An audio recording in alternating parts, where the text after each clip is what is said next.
Hey there, dear readers. It's time for another amazing animated episode of Whatcha Readin. People ask me all the time, as a world-renowned comic book writer and novelist, what do I read when I'm not writing?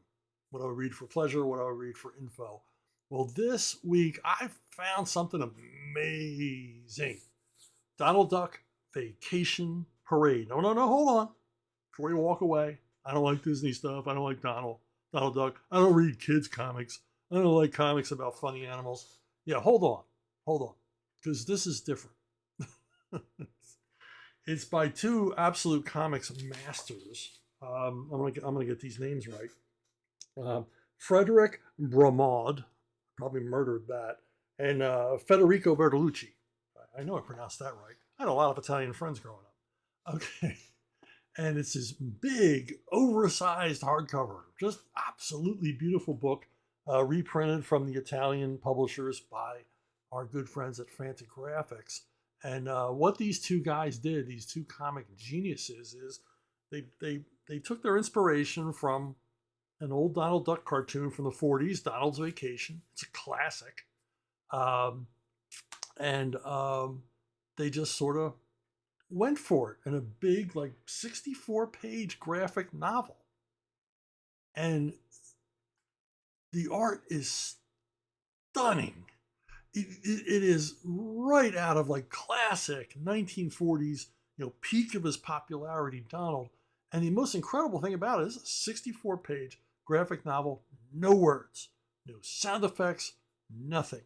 And you understand everything that's going on. This is pure comics. This is primo storytelling. And as you can see, the art is exceptional. Just classic, just beautifully rendered, beautifully colored. Just an amazing homage to, Disney's golden age of animation. And it's a good story. It takes Donald's Vacation, the cartoon, and just sort of blows it up and adds all kinds of little details and little sight gags in the background. I went through this just fascinated with the story and just read it like a kid would read it. Just read what happens next, what happens next. And then I went back and I examined each panel and found all of these little Easter eggs, all these little things. One of them made me laugh out loud. I completely missed it when I first read the book, and um, and it was even more enjoyable the second time through, finding all these little details, these little things that these comic masters threw into this project. Just incredible stuff. And of course, we get Chip and Dale show up. The cast of goofy bears that Donald used to run into often in his cartoons. They did a lot of cartoons with Donald interacting with nature. I think that's because a lot of the Disney staff, they were campers and things like that. It's like why trains figure off so often in Disney stuff, because so many of them were into model railroading. So they were drawing inspiration from their hobbies.